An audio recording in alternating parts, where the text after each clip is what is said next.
Hi, I'm David Manti, and welcome to a new episode of the Today in Manufacturing podcast. With me this week are Jeff Ranke and Anna Wells. We each have more than 15 years of experience covering the manufacturing industry.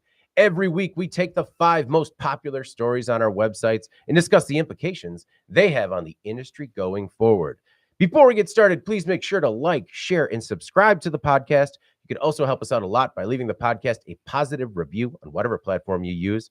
If you want to email the podcast, you can reach any of us at Jeff, David, or Anna at IEN.com with email the podcast in the subject line. We're also live every Thursday at 1:30, so subscribe to us on YouTube at IEN Magazine to make sure you get notified and you can join us live. Obviously, we're not doing it this Thursday because it's Thanksgiving tomorrow. Right, Anna? Yeah, I can't wait. I'm not podcasting tomorrow. Jeff, big plans for the holiday? We're doing Thanksgiving on Friday. Okay. So, yeah, I'll be cooking a 20-plus pound turkey and all the fixings. So, should be good. That just sounds good. I'm salivating. Really looking forward to it. I also wanted to note that to apologize for the technical difficulties that we experienced with the last episode. And I just want to reach out to Makba in particular, who wanted to ask whether or not I just forgot to start the camera. And that was and those were the technical difficulties. No, Makba. It was worse. It was more serious than that. Although, a fair question. Yeah. Do you think actually? I don't believe it was fair. No, because do you think we let David touch the cameras? No, I'm barely allowed to look into these things. Yeah. True. All right. Well, before we get started, we have a word from our sponsor. Hi, I'm David Manti, and I want you to register now for a new video podcast on how manufacturers are using augmented reality. Joining me is Mike Bradford, and he's going to talk about how, if anything, augmented reality makes manufacturers seem more tech savvy. How's that working, Mike? The image of manufacturing quite often, particularly younger employees, is just, it's not cool. It's dirty. It's whatever. With the use of HoloLens or other technologies to do augmented reality, all of a sudden this is new technology. It's fun to use. It's exciting. It's interesting, and it gives manufacturers a much more tech savvy and interesting image, particularly for younger workers.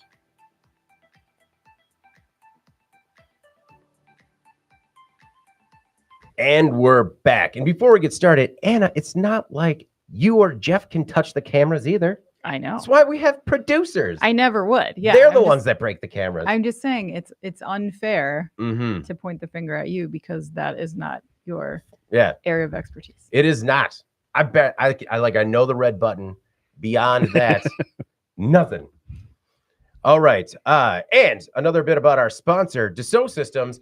Please join us for a new webinar coming up December 8th at 1 Central. We're going to talk about quality and assembly and attracting new talent using augmented reality for manufacturers. Join us December 8th at 1 p.m. I'll be with Mike Bradford. He is an expert from Dassault. Really fascinating conversation. Click the link below to register. It's also in the live chats. Or just reach out. I'll make sure you get the invite. Our first story this week, Automaker aims to capitalize on tech layoffs. Skilled software engineers and tech-savvy talent are in high demand. As former tech darlings Facebook and Twitter face layoffs and a mass exodus, and Amazon cuts 10,000 people, Jaguar Land Rover saw an opportunity. The Automaker set up a new website targeting any recently displaced tech workers who might want to try out a different industry. Jaguar Land Rover needs help developing and building its new fleet of electric vehicles. The company is trying to fill 800 jobs across numerous advanced technology positions, including machine learning, data science, electrified powertrains, and self-driving systems. The only caveat is location. Many of these layoffs happen in California, and a new job at Jaguar would likely be in the UK, though there are some posts in the US as well as Ireland, Hungary, India, and China. Jeff, I think the big question is, do these former Silicon Valley engineers want a job in manufacturing, and would they consider a job in manufacturing?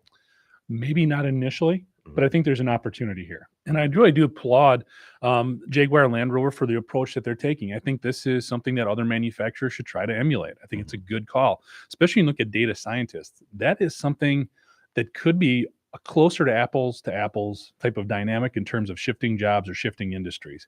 Because if it's data, regardless if you're looking at a social network or if you're looking at manufacturing data, the way that you acquire it, utilize it, disperse it, share it, whatever you want to say, there are a lot of similarities there. Now, going beyond that, it's not going to be exact. Yeah. But when you look at the types of individuals and the caliber of individuals that are attracted to these types of companies, and we're looking at a big number. I mean, Washington Post puts it like 120,000 people that have been laid off from these big tech companies. That's a lot of opportunity if you're a manufacturer. And I think maybe initially, if you worked at Meta or Twitter, yeah, going to Rockwell Automation or Caterpillar may not seem like the right fit for you. But if those companies are assertive in going after them and targeting them and saying, hey, look, this is a great fit for you. We are a great company. We're in a lot of ways a lot more stable than where you were working before. Yes, I think this is a huge opportunity. And you do bring up a good point, though. Would they be interested in manufacturing? Hard to say right now. But one of the other areas where I think there is a huge opportunity, and I know I'm getting on my soapbox here early, but it's cybersecurity. You know, right now, when you look at the U.S. alone, there are over 700,000 openings for cybersecurity professionals. Okay. That's not all manufacturing, but if you look at things and the role manufacturing plays in the economy, you got to figure 10 to 15% of those are with industrial firms or companies that support manufacturers. So there are a ton of opportunities. And in that instance, it is a little bit, again, more apples to apples in terms of what the job would require and the skill set that's needed. So I think there's a huge opportunity for manufacturing in getting the talent that they need and that they've been missing. What they talk about 2.1 million unfilled manufacturing jobs by 2030. There's an opportunity there. The other thing is when you look at these individuals and why they're attracted to some of these tech companies, they're also very socially visible, or they take a lot of pride in putting themselves out there and offering their thoughts on social media and other places.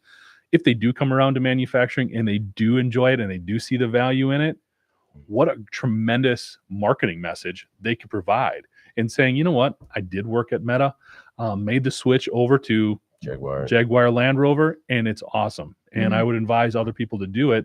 That can help combat some of those image problems and maybe help fill in some of those skills gap problems that we continue to have in manufacturing. So, yeah, I mean, I applaud them and I hope others can kind of follow their role. Yeah, Jaguar Land Rover said it's focused on enhancing its in-house data capability. And I agree. I think that's where we talk about the struggles manufacturers have with big data and what to do with it.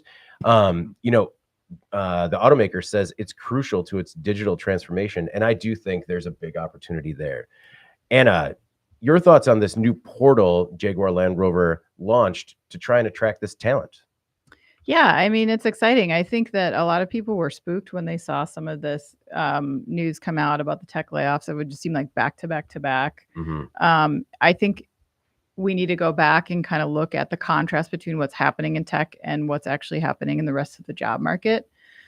I think it's easy to look at this rash of really high profile layoffs as scary and maybe extrapolate a larger trend from that. But I recently saw a study commissioned by Indeed and Glassdoor where they cautioned businesses against doing exactly that, drawing conclusions from what's happening in tech and applying that to their businesses, because they actually believe that the job market is going to continue to be tight in America, and it might stay that way for a long time. And one major issue in play is simply that there's a falling share of workers that are falling in that 25 to 54 age range, sort of the working. It's a big range. It's a big range, but it's getting smaller. Yeah. So, and they indicate that that's happening actually in a lot of developed countries, but that it could going forward sort of reduce those spikes in unemployment that you see when there's recession type economic conditions.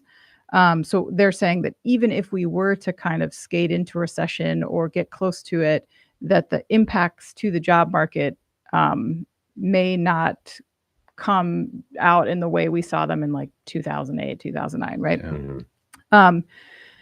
And, I think that another thing to mention that to me proves that this is maybe tech specific and not everyone specific. It's just that, some of these companies were dealing with some really sort of extraordinary circumstances. Twitter is kind of in slash and burn mode. Microsoft, they've been cutting jobs all year, but they were on this sugar high from the pandemic, selling tons of PCs, and that's kind of fallen back to earth. Meta, we know, ran into some problems with this Apple security change. They lost a ton of revenue from that, billions of dollars in revenue from that. Their VR stuff that's just not taken off. So there's a lot of issues going on with those companies that I think speak to what they're going through and not necessarily elsewhere. So obviously, though unfortunate, as you mentioned, I think this is a good opportunity for other industries to kind of snap up some of those workers that have struggled to really recruit that high-end tech talent. And it sounds like these workers, luckily, will probably have a way out. It's not like they're losing their job when everyone else is. I think it's just tech jobs, right? Yeah, not just jumping into a growing pool. Right, exactly. Yeah. So, I agree completely that the manufacturing sector is going to be lucky to get their hands on these workers if they can. And it may just be that sort of inroad that they need to kind of break a stigma or whatever. And as you said, get in, give it a try, and realize that it's, just as innovative and interesting and exciting as working for Twitter.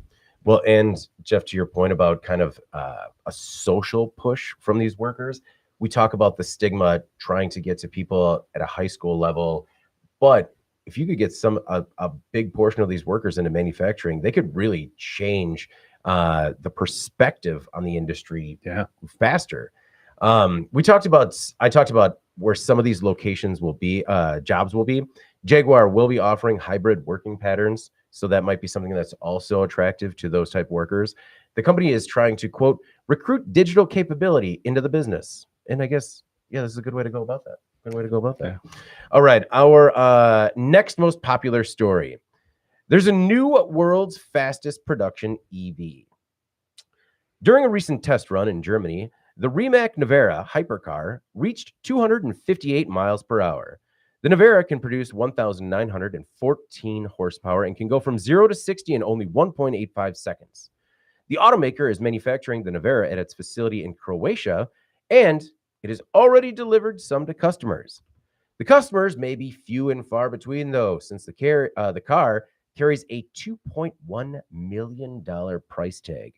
And to keep it safe, the model delivered to customers tops out at 218 miles per hour, so dialing it back a little bit.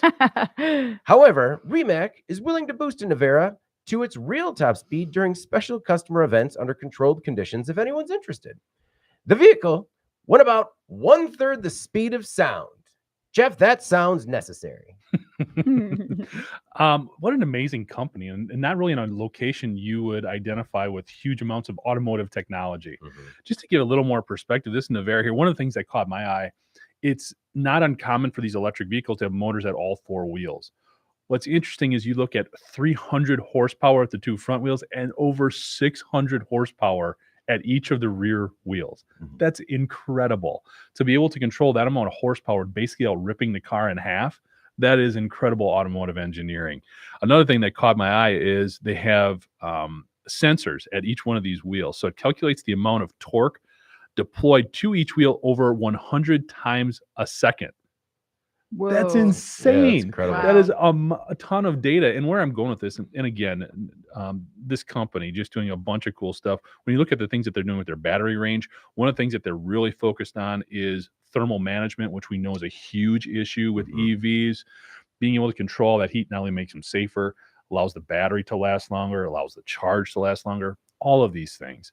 And what's cool with Rimac is they're working with a dozen different automotive OEMs in Europe. So a lot of the things that they're doing aren't just to build this super cool hypercar. It's also to really boost EVs going forward. A lot of this technology, if you want to spend $2 million on a hypercar, this would be a cool one to do it. But what's most promising to me is this is a firm with 1,000 engineers working on this stuff to develop technology that will get to us. They're doing the things that lead to the things that we need going forward. So really cool company doing a lot of tremendous stuff here. The other thing I wanted to point out is their autonomous driving.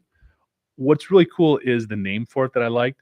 It's called Driver Coach. There Oh. is no guys in Mhm. terms of Your buddy. autopilot or anything like this. And right now they're doing it. Their AI. They're really developing it for racing first, Mhm. but they're using all of the same technologies with the cameras and the sensors and all of that to develop autonomous opportunities down the road. Mhm. Not right now. Again, if you want to spend the money, sure, you can get some of this stuff, but it's really meant for development and use in future iterations. Well, So it was very calculated, everything that Remac's been doing. So the feat not only made Rimac Nevera the fastest electric production car in the world, but the 256 mile per hour top speed was actually a target set by that Rimac team when the car was first unveiled back in 2018. Wow. Talking about the man hours, Jeff, that you had mentioned, the team has since invested, since 2018, 1.6 million hours into its development. And I was just trying to figure out how many people were on the Santa, because that works out to like 200,000 8-hour shifts. So they've put the time in. Right. And it's like they're going to sell 150 of these, Hmm. even at $2 million a pop. You might be in the red. yeah, they're doing all right. Car and Driver gave this vehicle a 9 out of 10, which I thought was pretty impressive coming from them because they can be tough on newcomers. Yeah. My favorite line from their review was when they were listing the drawbacks on the vehicle. Really, the only thing they said was an NBA baller price tag, not big enough to fit an actual NBA baller.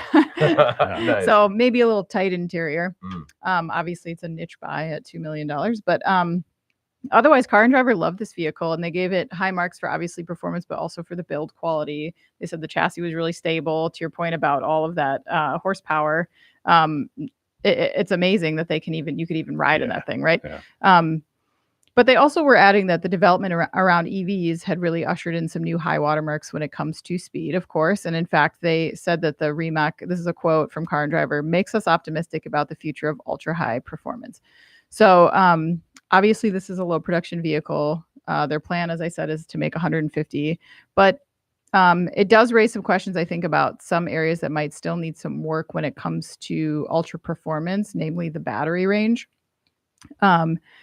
It looks like you can get about 200 miles out of this battery, but that might degrade when you're trying to max this thing out, or even We're get going 250. Yeah. Yeah. or even getting close to that, right? Because Yeah. maxing it out is not really practical. But even if, say, you're running this thing along the highway at 100 miles an hour, you still have to stop and charge every 2 hours, right? Mm. So it will be interesting to see the development on batteries over the next few years, because we know that the larger the battery, the heavier the battery. And so for a car like this, obviously you could quickly undo a lot of that high performance if you were to do that. Mhm. So what's next there? I mean, I guess millionaires aren't probably taking this on like a cross-country road trip, but I do think it kind of raises some questions around, like, how do you get that battery up to 400 range, Yeah. like you're seeing in a typical passenger vehicle coming out in the next couple years, and still maintain some of that performance. So I'm sure that there's a lot of ideas and brain power around how to do that. But I think this is a car that you're okay charging more frequently, so that Well, way of you can just have course, it yeah. plugged in and be like, yeah, what's up? Yeah, look at it. It's my Rimac. I think one of the cool things that they are working with is the placement of the battery. They Mhm. were talking about that a lot, because that can obviously improve the amount of aerodynamics, the amount of power you can get out of it without stressing the battery as much. Just another cool thing that they're working on, but great point, obviously, in terms of going forward. The other thing that I really liked was the name. Nevera, which is the name is given to a quick, sudden, and mighty Mediterranean storm that races across the open sea of Croatia. oh wow, That's what Nevera means. so it's a Croatian word. Yeah, I like Yeah, it. it's poetic. I don't know, just like that. Yeah, Kind of resonated. that's fair. It's better than the, Tinto. I would recommend anyone that's listening to the story to go and look at the footage of the record-setting event. It's incredible. Also, I really hope this car is the next Bond car, because it's just cool. Yeah, very cool. Which is car. very cool. What is a Tinto? Tinto? Is that not a car? Not familiar. I mean, I'm familiar with it's the Pinto. It's a new car that I came up with recently. Okay. Yeah. It's All right. I'm combining buying it. two. I'm buying it. combining two. the David Tinto Yeah. My Tinto. I like that. hybrid. Yeah. It's gonna be a banger. The next most popular story. Tesla Gigafactory construction workers allege unsafe conditions and wage theft. Tesla opened its Austin, Texas Gigafactory last April. The facility has 10 million square feet of factory floor and is the manufacturing hub for the Model Y. On its website, Tesla says, quote, "Our construction team is reimagining what a factory can be." However, a new report from The Guardian says members of the construction team will file a complaint with the Department of Labor that alleges exploitive work conditions that exposes them to wage theft and injuries. One worker claims a subcontractor provided fake digital OSHA 10 and OSHA 30 certificates despite not providing any training. He also said that his team was told to work on the factory's roof at night without lights. And on another occasion, he was told to continue production on a flooded floor with live wiring and cords in the water. Other workers say they weren't paid for work performed, overtime pay, or the proper overtime rate. Jeff, the worker, told his wife, "I'm going to die in this factory." Jeez. Tesla hasn't commented on the report, but I'm sure his wife's disappointed. Yeah, man. Well, I think couple things here, the 10 and 30 certificates, it's the equivalent of watching a video. I mean, it's not super intensive training. Those are hours that you need to spend basically going through manuals and other things like that. So for them to just sort of sidestep that, that seems like the lowest bar to meet in terms of hitting and making sure everybody had qualified there. And I think and I don't want to take the onus off of the contractors and the people doing the construction work, but we see so much with Elon Musk-led organizations. He puts so much pressure to get things done now, quicker, faster. Want it done now. This isn't good enough. You could see that emanating in these types of projects as well. What's taking so long with my factory? I need to get this factory going. He's talking to people. They put that same pressure on these contractors. That's what leads to these types of issues, in my opinion, when you're so focused on that timeline as opposed to making sure it's done correctly, especially when you're dealing with building a building and all of the different moving parts that was so important in creating this immense production facility. And to put them in a position where they were almost forced to skip steps, again, they shouldn't. But this has become a theme with a lot of Musk's organizations here. He's created a culture that almost makes it okay to sidestep this stuff. And then when somebody calls him out, he gets pissed off. And that's what happened. I mean, we ran a similar story at SpaceX, where basically some employees were saying, we didn't really agree with what Musk did in a couple situations, and they got fired. And that created another situation with the Department of Labor.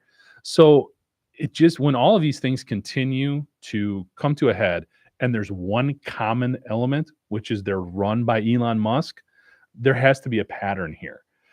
Again, for these workers, for a worker to say that to his wife, are you kidding me? In the US, building one of the most technologically advanced factories in the world, that's ridiculous. And again, you have to feel like this is a culture that starts at the top. Anna, you talk about the issues with Musk and how it's going to affect Tesla, SpaceX, and how, maybe there should be a little bit more accountability at the top.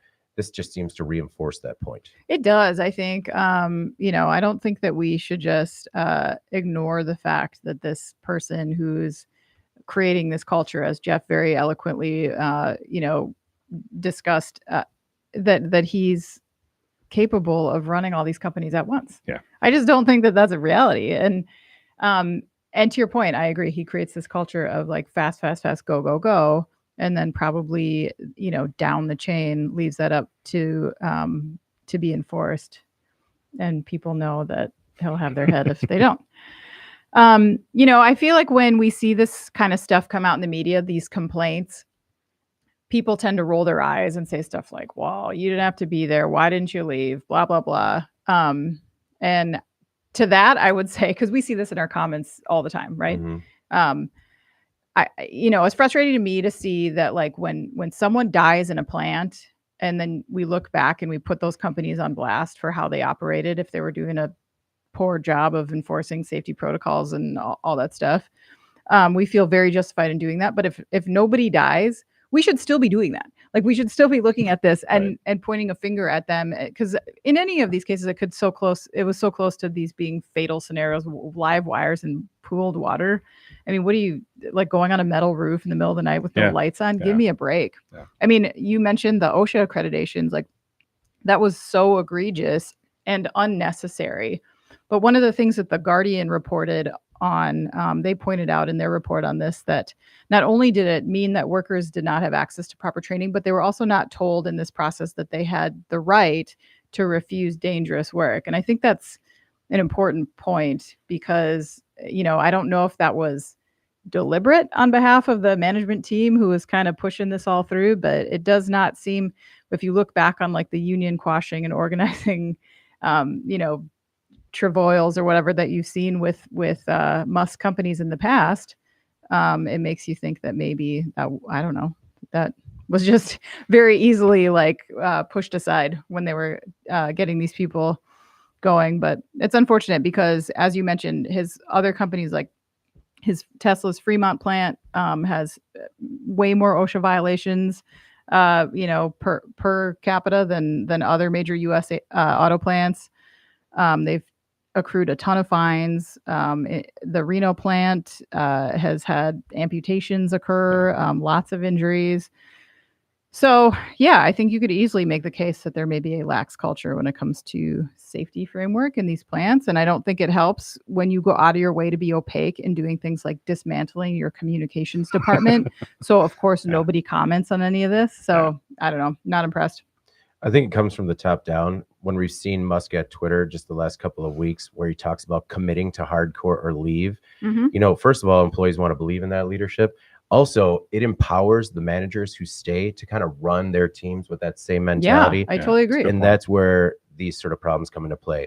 Acquiring an OSHA 10 or 30 Department of Labor card provides proves to employers that the employee has completed 10 or 30 hours of OSHA authorized training on critical workplace safety topics. So, especially when they're working in these particular conditions, maybe that training would have gone a long way.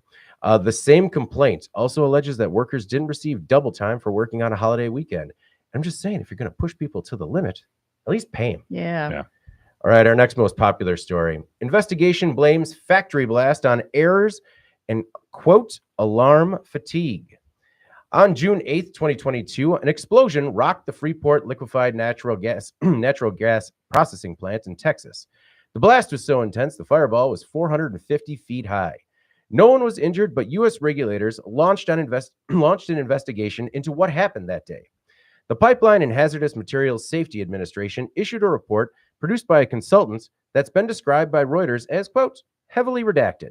Still, the report identifies the major causes behind the incident, citing, quote, deficiencies in valve testing procedures, failure to adjust alarms that could warn operators of rising temperatures during operations, and operating procedures that allowed, quote, operator discretion to close valves that might cause liquefied natural gas to be isolated in pipes. The report also says alarms were, quote, constantly indicating, some for years, and on equipment that was out of service. This led to what is known as alarm fatigue, which is when workers essentially tune out these alerts. Freeport LNG says it has adopted procedural changes and hopes to have the plant back online at partial capacity sometime this month. Anna, your thoughts on what happened at Freeport? Well, there's a lot going on here. And initially when this occurred, they had envisioned that the plant would be down for a couple of weeks. And that was over the summer. And it's still not operational. They need to get approval of what they plan to do to make sure that they're aligning with everything approval wise and that they've mitigated some of these issues. And they say that they have, but still they have missed their deadline of getting back up and going multiple times at this point. So I don't know what's going on there exactly.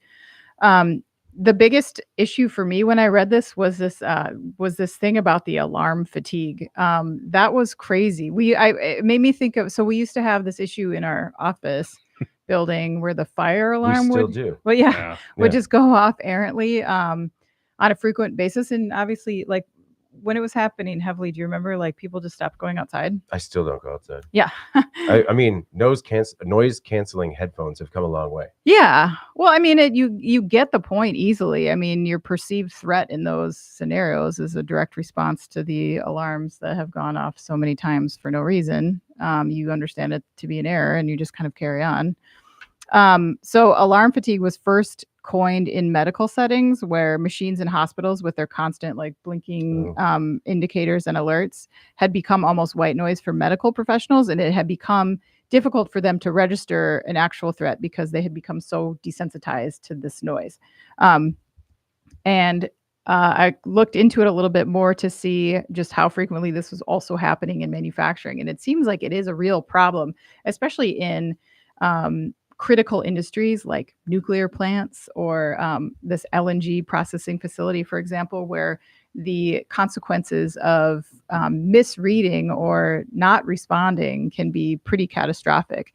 In this case, it's very lucky that no one was hurt. Nobody died. It was a very isolated incident that had occurred, this fireball, and then it was just over. Yeah. But still, I mean, I think it's pretty inexcusable when you think about they're transporting a potentially explosive material, and yet they had all this retired equipment in the facility that was continuing to alert for years. That's really hard to rationalize. I mean, there are many best practices surrounding basic decommissioning of equipment that's, reached the end of its useful life. What do you do? It sounds like that was deprioritized. And it's not just about the alarms. Like, inoperable equipment can be dangerous in many ways. It can leak fluids, it can leak gases, it can be contaminated. So in this case, there's clearly power running to it. So obviously they dropped the ball, so much as it relates to just that equipment. And then it sounds like they dropped the ball in also many other areas. When fully operational, this plant processes about 2 billion cubic feet per day of natural gas and exports up to 15 metric tons of liquid natural gas per year. Jeff, this is the second largest liquefied natural gas plant in the United States. Do you think it'll be back to full capacity by March 2023? Hard to say. I mean, it was apparently just this one-time huge fireball, but it was still a huge fireball. Huge fireball. Yeah. One fireball, you guys. Yeah. Obviously put it out. And here's the thing. Usually when we talk about a lot of these safety stories, you're concerned about things internally. Now, when we talk about chemicals and other things that can be harmful to the environment, it obviously also has an impact on the community surrounding it. In this instance, them not paying attention to these safety concerns had a global impact. When you look at the product that they're putting out, natural gas, domestically, during this period of time, prices for natural gas increased by more than 40%. Okay. Wow. This is how people are heating their homes. Okay. Not exactly something we need in the midst of inflation and all the other concerns that we have from a supply chain and energy perspective. When you look at what was going on internationally, you talked about how much they export. Export prices nearly doubled during this time. And a lot of this is going to Europe. Last I checked, Europe has some pretty significant energy concerns right now. Everything that's going on in Ukraine, and again, just globally. So when you're looking at these safety issues, it's one thing it almost becomes palatable, at least to understand, okay, internally they were just dealing with it. They had this alarm fatigue and all of that. But when you look at the ramifications beyond your day-to-day, beyond what was going on within that plant and the safety concerns that you should have anyway for your workers, now you look at how that affected things globally and the impact that it had because you weren't doing the right things and just paying attention to the equipment that you made significant investments in to begin with. It's really a head shaker on a lot of levels. Yeah, a lot of it comes down to training, and a lot of it comes down to quality training, and also reinforcing that these machines need to be tended to, even if they're not paying attention to them. This alarm fatigue, it was something that I had never heard of before. It kind of surprised me, kind of shocked me, but it made sense to me because even down to an alarm clock that you just don't hear anymore every morning because you just tune it out. But fix the alarms. Again, I mean, this is expensive equipment that you're relying on here. And then you've got all of these specifications, all the OSHA standards you need to hit. Man, make sure the thing works. I don't know. It's a hard one to really wrap your head around. I think it's hard to wrap your head around, but when you're in that day-to-day, it's easy to understand how you kind of tune out things that aren't mission critical or haven't been mission critical day-to-day. And so you understand how it happens. Because of the culture, right? Yeah. It would be critical, but the right emphasis wasn't being placed. Our most popular story this week was a bit of a surprise. Haribo gifts man candy after he finds company's $4 million lost check. While walking home, a German man found an odd-looking piece of paper on the ground. It was a check, a 4.6 million euro check for candy company Haribo from a retailer. The man contacted the candy company, which told him to destroy it. For his trouble, he received a thank you gift box from the candy maker with 6 bags of goodies. The man says he thought the gift was a bit cheap. According to Business Insider, Haribo says they sent him their standard thank you package. Anna, I do not understand this man's gripes. He received free candy for picking up someone's litter. Yeah, I know. And I got to be honest, this is sort of like lifting the lid on the pot to show you what's in the soup. But like when I saw this story and I was like, should I write it? I don't know. It's kind of dumb. But then I did, and everybody was really interested in this one. So thank you everyone for reading. I was surprised. Yeah, the only thing missing from the story is like when Slugworth meets him in the tunnel and tries to tell him that he will make him a very rich man indeed. When we, I think as Americans especially, love these stories where people get caught doing the right thing and then they're like rewarded for their honesty. But to be honest, like there wasn't much on the line here. No. So the check was crossed, which means that it couldn't have been cashed or even deposited by anyone besides Haribo. And in this day and age, I think there's so many safeguards to protect businesses in these types of scenarios that it would have been nearly impossible for him to do the wrong thing, I guess. I tend to agree with some of the commenters on our website that this person's expectations for what he deserved in exchange for just contacting the company when he found the check, like how much time and effort was he really out here? He could have destroyed the check without even contacting them. He could have left it in the street and the result would have been, I think, the same. Haribo would not have lost any money. So what they did in sending him candy, in my opinion, was an adequate token. And it made us all want gummy bears. So I think it was actually good in the end for Haribo. They probably gained some positive goodwill. Maybe, I don't know. Even if some people agreed that he looked cheap, we're talking about gummy bears still. So yeah. Jeff, we're not exactly talking about a shining act of heroism here. Well, David, first of all, when you go on your late night binges, from Amazon and you buy mass quantities of candy, Yeah. Are the Haribo gummy bears on that list? Or Yeah, but I order them and send them to other people. The biggest I could get was a 10-pound bag of gummy bears that I sent to my nieces, just unmarked. Didn't you order like a huge individual gummy bear one time? I did once. You're kind of, in the event that the one person I sent those to is listening, you're kind of smoking me out right now. Oh, because no, it's been sorry, a long sorry. It's all right. It's sorry. I just find joy in randomly sending people. You can buy a lot of objects as large gummies, and you can send them to people, and they are very confused. The weirdest one is you can send it was 3 to 5 foot long earthworm, and man, that thing when it's wrapped up, and it's so heavy. Yes. Sorry. Short answer. Yes, I like doing that, Jeff. Wasn't sure if this was one of the favorites on the Amazon list. Oh yeah, no. My recommendations from Amazon now are just really squirrely. it's a weird combination of stuff. Yeah. It was interesting. I got a chance to actually look at the check. Oh, okay. that was on Built's website. Okay. And looking at, I couldn't make heads or tails in terms of what information is on there, but if there was something like a routing number on there, or even just drawing a line between this retailer and Haribo, I mean, that is the type of information that a hacker could grab onto and try to develop a scheme around, just making phone calls, doing some phishing type schemes. Like this is how that can start, just having this little bit of data. Fair enough. So I think there was value in this guy picking this up, letting him know what happened, and then telling him to get rid of it. But to echo what you guys are saying, I mean, what do you expect, man? You did the right thing. What is your expectation here? There wasn't any monetary loss. There was a potential data breach or security concern revolving this check or this piece of paper. But again, you did the right thing. Yeah. Isn't that enough? I don't know. Am I would being want a tour of altruistic the here? factory. It was an insufficient attaboy. I don't know. I would think this guy would feel more like an ass just because he made a big deal about only getting a box of candy for doing the right thing. I know. mean, that was the other. I mean, talk about. Another person that struggles with saying the right words and then getting called out for it. This guy said there was a large sum on it.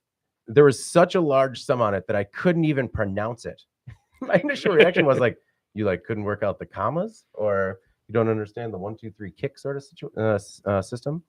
But he did, send the photo proof of the destroyed check to the company. So he did do something else.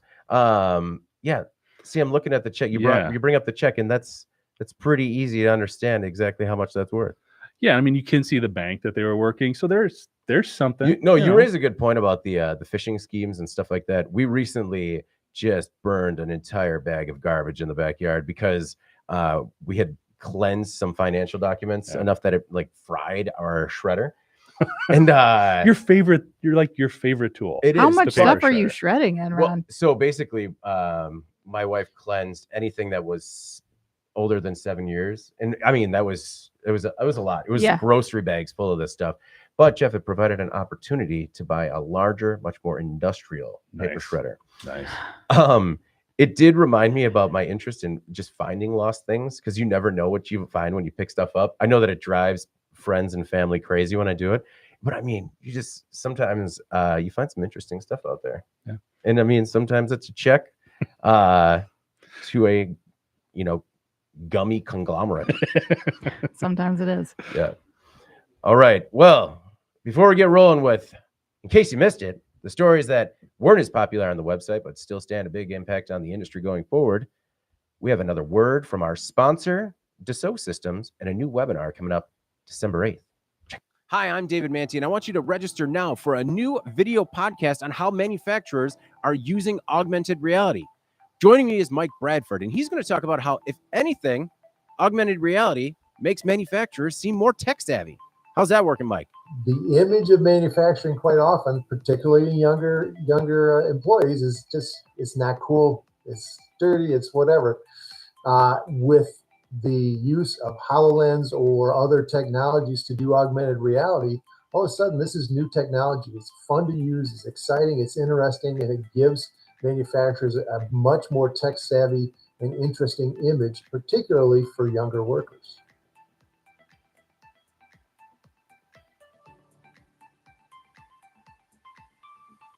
And we're back. Before we get rolling with In Case You Missed It, just remember to join us for this new webinar with Dassault Systems, or video podcast, where we're going to be talking about augmented reality, specifically as it's being used in quality and assembly, and how manufacturers right now are using it to improve their business. They're also using it to attract new young talent, which kind of blew my mind. That's December 8th at 1 p.m. Central. Hope to see you there for the live event, just because those Q&A sessions can get interesting depending on how fired up people get. Well, let's start, in case you missed it, with you this week. Jeff, what do you got? So I picked a story. The headline is Jack Daniels takes dog toy case to the Supreme Court. Yes, I'm so glad you picked the story. Mm-hmm. And I picked this for a couple of reasons. Number one, it's kind of ridiculous, but also I think there is some interesting takeaways here. So basically what this comes down to, the Tennessee whiskey company, Jack Daniels, has asked the Supreme Court to hear its case against the manufacturer of a plastic Bad Spaniels toy. Now, the toy, and first of all, hats off to the AP writer. They had some fun with this. Oh, So yeah. I'm quoting the article here. The toy that has Jack Daniels so doggone mad mimics the square shape of its whiskey bottle, as well as its black and white label and amber-colored liquor, while adding what it calls poop humor. While the original bottle has the words Old Number 7 brand and Tennessee Sour Mash Whiskey, the parody claims the Old Number 2 on your Tennessee carpet. And instead of the original's note that it is 40% alcohol by volume, the parody says it's 43% poo by volume and 100% smelly. The toy sells for somewhere between $13 and $20. Now, what's interesting is, first of all, it seems like Jack Daniels is getting some free publicity here. I can appreciate the fact that they think this is parodying their brand and they're very proud of it, and there's a legacy to it, and they've made this investment in everything that's going on here. But it's not like there's going to be confusion between the two products. It's not another whiskey brand. It's not a consumable product here. If anything, they're getting a lot of free brand recognition from dog owners. I think it was kind of funny. I kind of side with the dog toy manufacturer here. But again, Jack Daniels is taking this all the way to the Supreme Court. And one of the reasons is they're getting a lot of support from other CPG companies, other consumer packaged goods companies, Campbell's Soup being one, Levi Strauss Jeans being another. They're saying they agree with it because they've seen similar parodies of their brands and their products and dog toys and other stuff. This is what kind of bogs the court system down in a lot of cases. I think the Supreme Court has more important issues to deal with right now than something like this. I understand there's a bigger topic in terms of copyright infringements and intellectual property and brand parody, I guess. I don't know. But it seems like Jack Daniels would have been better served by basic, and I know they told him, hey, can you knock this off? But to put the amount of resources that are putting in to take a case to the Supreme Court, this just seems kind of foolish. And if anything, this dog toy maker is getting more positive press out of this than anything else. Keep selling them. Yeah. So I don't know. There is that dynamic in terms of legal versus right, I guess. Yeah. But it just seems like one of those lawsuits that it doesn't feel like it can be worth Jack Daniels' time. I don't know. It's a parody dog toy. Calm down, Jack Daniels. Although after seeing the dog toy in my local supermarket, I did stop drinking Jack Daniels whiskey because I believed it did taste like poop now. Really? Yeah. No, it was I saw it and I'm like, what happened to the old number 7? I don't want the old number 2. Have enough of that problems. When is the last time you had Jack Daniels? I did not think that was going to be the question. Aren't you glad it was? Though? I was, yeah. No, Jack Daniels and I severed ways back in college after a Applejack problem. Incident? Yeah, an Applejack related incident. Producer Eric forces me to drink Jack and Cokes every time we play volleyball. He's kind of a bully about it. Not going to lie. Well, I mean, producer Eric is just smiling ear to ear. So it seems like, it's a good problem to have. I guess. Anna, your thoughts on the nefarious efforts of this toy maker? Yeah, my concern is, I think, if parodies become a crime, then what happens then to Weird Al? Does he have to stand before the Supreme Court? I hope not. I don't know. I agree with Jeff. This seems like a bit too far. I don't know if it reflects well on Jack Daniels. It sort of seems silly. Alternatively, the poop jokes seem like there's way too many of them, and I don't understand why there's so many. Yeah. I mean, dogs, I get the dogs poop. I mean, is that like their key thing? It's what they're known for. It's when I saw the revolutionary product poop bags, I was like, all right, we've gone too far as a society. All right, yeah. Desmond, who's watching us live, he just says, ew. Right on, Desmond. Very astute. I was Jeff, I was glad you kind of picked this story because I enjoy going down the dog food aisle at the grocery store to see these parody products. Some of them are very creative, and I think they make you think about the other brands. They never 100%. They never make me think, oh, I don't want whiskey anymore now because it's a squeak toy. But they don't want, I mean, these brands don't want that messaging to be out of their control. I understand that. I understand that too, but my goodness, at some point have a sense of humor and calm down. Never. Anna. David Manty, telling people to move on. Moving on real slow. Anna, what's your in case you missed it this week? All right. So I picked a story, the title of which was Young Adults in China Don't Want Factory Jobs. I thought this was an interesting study. I found this article in Reuters about how China's young adult population is actually shunning the jobs that their parents do. So obviously we know that there's a lot of manufacturing happening in China, but those jobs, they typically don't pay well. They require long hours. Sometimes people live on site there. They're repetitive. They're prone to injury. So it sounds like younger workers are, unfortunately for these businesses, sort of eschewing factory work for less physical roles, or they're trying to go to college, grad school, whatever. And the options to solve that problem for China seem to pose their own threats, like investing in automation or increasing wages, for example, would add cost to the equation, which reduces export-heavy China's cost advantage, right? So they can only continue to be as competitive as they are if they can make those goods as cheaply as they have. So China's Ministry of Education believes that by 2025, there will be a shortage of close to 30 million manufacturing workers in China. That's in 3 years. The U.S. has its own manufacturing workforce shortage. I think Jeff mentioned this figure earlier, but it's 2.1 million unfilled jobs that they expect by 2030. That's according to Deloitte. So it's a much smaller scale problem, though a problem nonetheless still. I do think that this article speaks to sort of a sleeper competitive advantage that American manufacturing has, which is that simply, by and large, the jobs available here are much more appealing than what you would see in China, where people are living in dorms, they're working 12-hour days. They barely see their families sometimes. They're getting beaten because of COVID protocols they don't like. Right. I mean, it's just the manufacturing jobs there are a completely different story. And you can see why people don't want to do those jobs anymore. That being said, I think that China's loss will be the gain of other countries as well. I mean, you are seeing the cost advantage of places like Vietnam, for example, kind of come into focus more and more. But I do think there's also an opportunity for American manufacturing as well. There's really some momentum right now around reshoring and kind of decoupling supply chains from so-called riskier regions. This is as big a risk as any, I think. Yeah. And while it takes some convincing here as well to get younger workers to consider manufacturing jobs, I'd argue that this is a problem that we've already seen and started addressing. Like, we've already identified this years ago. Yeah, we're being proactive on it. Right. Versus China, who has maybe been caught a little bit flat-footed, I think, by this.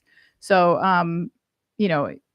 as the article states, there's just not a lot of great potential solutions that don't really compromise that cost advantage. So at least in the US, these jobs are objectively better. And the issue is more about making that visible and convincing younger people to kind of give those jobs a try. It's not an issue that China's issue is totally different. And I don't know how it's easily solved. There's no easily solving 30 million manufacturing workers missing. Jeff, No. I thought that stat was a typo, because if there's going to be a shortage of 30 million manufacturing workers by 2025, there are going to be very serious problems for the Chinese manufacturing economy. Yeah, it's going to affect their society on so many levels. I mean, it's so interesting to hear how the mindset has shifted so dramatically, because these jobs were such a source of national pride. And this wasn't just about the individual being able to take care of their family like we think about here. This was for country. This is to help everybody be better and for us to grow as a power and all that kind of thing. So to hear that mindset just so dramatically different now is really interesting. 30 million jobs. One of the first things I thought about is, man, Mexico has just got to be very excited about that. I mean, we talk about a lot of reshoring stuff here, which would be great, but we're having trouble filling those jobs the way it is. I would think someplace like Mexico, you mentioned Vietnam, there's a lot of other places that are going to be very receptive and still offer some, not quite to the same extent, but some of those cost benefits as well. And if you can get closer to markets, even better. Again, Mexico is so appealing because you don't have to worry about all that ocean traffic and shipping and everything else.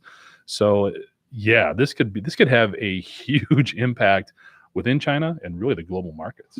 Yeah, nearshoring, the second best thing to reshoring. In case you missed it this week, surgeons grow 3D printed nose on patient's arm. And if you heard that, you understand why I could not pick any other story that we ran this week. A pair of surgery teams in France have done something rather incredible. They rebuilt a patient's nose from a synthetic graft they implanted on the patient's forearm to have cells grow on it. The patient was treated in 2013 for nasal cavity cancer. As a result of the treatment, the patient lost a large part of their nose, as well as the front part of their palate. For more than 4 years, the patient lived without a nose. Nasal reconstruction didn't work, and the patient had problems with the facial prosthetic. The medical teams collaborated with the company Serum, which is a Belgian medical device manufacturer that specializes in bone reconstruction. The biomaterial used to reconstruct the patient's nose was 3D printed using 3D views taken of the patient's nose before the anti-cancer treatment started. The biomaterial was initially implanted in the patient's forearm, and in September 2022, after 2 months, the medical device appeared complete and was successfully transplanted from the patient's arm to their face. The patient was in the hospital for only 10 days. They were on antibiotics for only 3 weeks, but they're doing very well. This story was an incredible realization of what 3D printing technology can do in the medical industry. This entire story blew my mind because everything from what we've been talking about for years is becoming a reality, from using the 3D scans, 3D medical scans, to turning those into schematics that can be 3D printed to completely recreate the person's nose with a 3D printed device that is then seeded with cells that then grow into a skin. Blew my mind. Jeff, your thoughts on growing a piece of your body on your arm? Incredible. I heard you guys talking about this before it posted, talking about the images. Oh, and then when I saw them, that's what blew me away. Because Yeah. we talk about this kind of stuff a lot. We talk about 3D printing organs and all these other things. And we come, not immune, but it's just sort of another thing that we're talking about until you visualize, and you can get a visual like this and see the impact for a cancer patient who really had to feel like, Deformed. the impact. I mean, it's hard to miss, Yeah. right? When when your nose is damaged to that extent, and to be able to get that back and live more of a quote unquote normal life or closer to it than what you had before is amazing. And this is, again, 3D printing, which is still crazy. When we first got into manufacturing, 3D printing was strictly a prototyping tool. Oh yeah. It was just, hey, look at these cool things we can do with these printers, and it builds stuff up. Where can this go? And now we're seeing where it's going. I mean, it's incredible. And this was a great story. All because I can't remember his name, but the founder of Stratasys, I believe, built a frog using a glue gun, because that's how he learned about building layer to layer. He was using a glue gun and just started laying layers down and built a frog. And he's like, oh, I think we got something here. Yeah. So he started 3D printing. And I think that, Jeff mentioned the photo. Have you had a chance to look at the photo? Because it is just a nose growing on an arm. I know, it's amazing. Mm-hmm. And the fact that this timeline was so short from when they surgically put on the nose and then this person was out of the hospital and is doing well, like how quickly that process was. I think it really reinforces, kind of to Jeff's point about like where this started, but like it reinforces 3D printing as not just another way in so many of these applications, but in many cases, a better way, which is pretty exciting to see this take shape. No, people that have cranial injuries, they can scan their head and create a complete replica of the damaged part of their skull and replace it. Some of the stuff that's been happening is just incredible. And as we've covered stories like this, as well as stories about trying to implant pig hearts and other animal parts into people, this is just, I did not think the realization of 3D printing in the medical field was going to happen as quickly within our lifetime, and it really is, and it's exciting. All right. Before we get out of here, let's talk about our final thoughts. Anna, what do you got for us? All right. I know that we were talking earlier in the day about what everyone's reading right now, and I thought you guys might appreciate this, but I'm reading a book that I've been really enjoying, but about halfway through, this just occurred last night, I realized that I think that there is some time travel. Like in the book, I think maybe a character in the book is maybe a time traveler, but it's not quite been confirmed yet. But I'm enjoying the book so much that I'm going to stick with it. That's surprising. So I know. I normally have a zero tolerance policy for time travel, but in this case, I'm going to see it through, and I'll let you know. Maybe it will change some things for me. What if the main character also has a flying car from the future? I don't know, Jeff. I'm baby steps, please. Can you just let me? I'll let you have it. Doing my best. Like I picture you coming to this realization and at that page, tearing it out and throwing the book away. I was like Just sitting like, on this is where I stopped. Yeah, I was sitting on the couch now. My husband, Chris, was sitting next to me. I'm like, oh my God. He's like, what? And so then I'm like, I think this book might be about time travel. And he just laughed forever. And then he's like, what are you going to do? I guess read it. I guess I'm going to finish it. My final thought this week is just tomorrow is Thanksgiving. First of all, I want to say I'm thankful for everybody here. Really appreciate doing the podcast with you guys and the producers, despite being blamed for technical problems that are out of all of our control. Over it. Also, it's Thanksgiving. You're with friends and family. Just be good to each other. That table at Thanksgiving can get a little gnarly sometimes in terms of political viewpoints and whatnot, and it's okay to just stand up and walk away. Thinking of you, Uncle Glenn. But no, happy Thanksgiving to all of you and everybody that's watching and listening to us. Thanks for being here. Jeff, what are your final thoughts this week?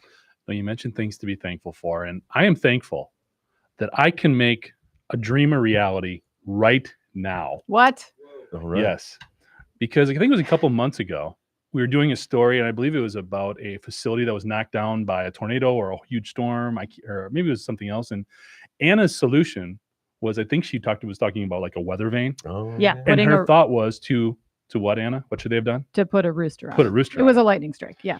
So thanks to the folks at Clarity, which is a cybersecurity company that we ran into down at Rockwell Automation Fair. Okay. They were doing T-shirts. I think it was like a Top Gun. I haven't seen the new Top Gun movie, but I think that was the theme of the stuff they were doing. Okay. They ran out of t-shirts. Mhm. So I took one of our Mighty Fine IEN t-shirts, Oh, Okay. God. and guess what I did? You put a What rooster is on I that? it. put a rooster on it. Who's that? So this was a company at that they were, again, you can take a closer look at it. That is for Anna. I mean, yeah, I'll let Anna take it. That's legit. So they were putting these We did that. decals on these shirts, and there was a bunch of them that were, like I said, I think it's something to do with the new Top Gun movie. Oh, I'm not sure, but one of them was a rooster, Oh. and Eric was there with me, Bill was there, and they're like, Oh, there is no man. way we can leave here without this. So we have to get a shirt. It's a They were out fun- of shirts, Okay. so they just gave us the decal, and Did you- my wife took care of that. You last They night. ironed put a it on? rooster on it. We put a rooster Oh on it. man, that's amazing. Thanks, Jeff. It's Thanks, also- Kayron. Yes. It's a really badass rooster. It's It a is. flaming. It's a flaming It's an rooster. awesome Yeah. rooster. It's He like- is on fire. right? That rooster is part phoenix. He's part dinner now. No, right? Just like actually, this is right before the rooster's demise. That is really cool. Thank you, Jeff. Yeah, That's amazing. It turned out really well. Like, Yeah. I haven't seen those iron-on decals in quite a while. So No, Yeah. I would never thought that was iron on. Like I remember old school iron-ons where you had it for the day and then it started to Yeah. peel off. Bill, Man, there you go. It's right going to on. be such a weird conversation when I wear this, and people are like, "What is on the front? What is on the back?" seems like a Absolutely. non sequitur. Yeah. Something else to be thankful for. Thanks, Jeff. We also had a polling question All that a right. lot of people had some awesome insight to. So I want to go through some of these remarks. The polling question is, what is the best route moving forward with materials for EV batteries? So I'll start with something from Mark here. Mark, I'm going to paraphrase because he gave us a great example here, or a great number of comments. But he said, basically, we can't continue to mine, even though closing mines and reducing the amount of metals mined will result in some employment with these miners. Definitely true when you're looking at stuff like copper. A lot of these other mines, though, we've only got one, or we're trying to build them up. Anyway, no one, in his opinion, is thinking about also the disposal of these lithium batteries that we're developing. Eventually, these batteries will no longer be able to hold a charge, need to be disposed of. So what are we going to do with them? Can they be recycled safely? He thinks that we should look for alternative fuel sources, reinvest in the research of hydrogen fuel cells. You know, the first thought is the possibility of hydrogen and something going wrong and the instability, but I think there can be safe ways of usage of this fuel source, and we should investigate it further. So that was his Mhm. thought process. Close down the mines, do more with hydrogen. They've been doing a lot with lithium battery recycling. Yeah. That's, you know, at least they're working on it. Yeah, exactly. I agree. I love Jeff Abrams' comments here. He says the problem is a political one. I agree 100%. The industry was forced to proceed with EVs before they were fully prepared. Now, to meet the requirements, we need to reopen mines that were closed for environmental reasons. We need to continue to develop better batteries because long-term, it's a good thing. Ultimately, I think the transportation issue will be answered with hydrogen, though. So short-term, batteries, long-term, hydrogen. Another good comment here is from Tom. He says there's a lot of not in my backyard when it comes to this, but we have to look at it both ways. Also explore modern nuclear plants to replace aging facilities instead of just abandoning them. So a lot of good feedback here. Last one from Paul Hunt. He says, if we're going to get serious with going to EV platform, why not pursue all available or feasible options in order to succeed? And when you look at the majority of results, that's basically where they came in. The majority of people said they want to advance other energy options like hydrogen and sodium batteries, as opposed to developing materials in a lab or opening up more mines. Mhm. A lot of comments. And again, people are saying we need to do all this stuff. Yeah. We need to keep all of our options open. Hard to argue with that perspective. Yeah. So the polling question that we're going to put out this time, again, is circling back to our first story. If you were going to target some of these tech employees that are recently unemployed, which company do you think would be the most interesting to target? Oh, Okay. So which of the following tech companies' former employees would you be most interested in targeting for open positions at your facility? So we got Meta or Facebook, Amazon, Microsoft, Cisco. Cisco is actually one that had a lot of layoffs, which was surprising to see. Lyft was another one. Or if you want to say none, just give me a tech school grad. So Mhm. be interesting to see what the feedback is there. yeah, no, I'm really interested to see that as well. Just because I can see benefits with, and it's all probably just stereotypical things, but I could see benefits with each company in particular. Especially when you're talking about all the data science that's needed right now, Yeah. especially in the industrial sector. You should add Twitter. There's a growing pool of them. It was so hard to type that out. I don't know. I've got I don't know. Everything going on there, just bad taste in my mouth. Okay. Can't add the Twitter. You can write it in, No, it's David. all good. It's all Write it good. in. It's all good. I mean, no, not right. They might be sought after. I'm not sure. I don't want to misspeak there. Just no one wants. All right. Well, before we get out of here, please make sure to like, share, and subscribe to the podcast. You'd also help us out a lot by leaving the podcast a positive review on whatever platform you use.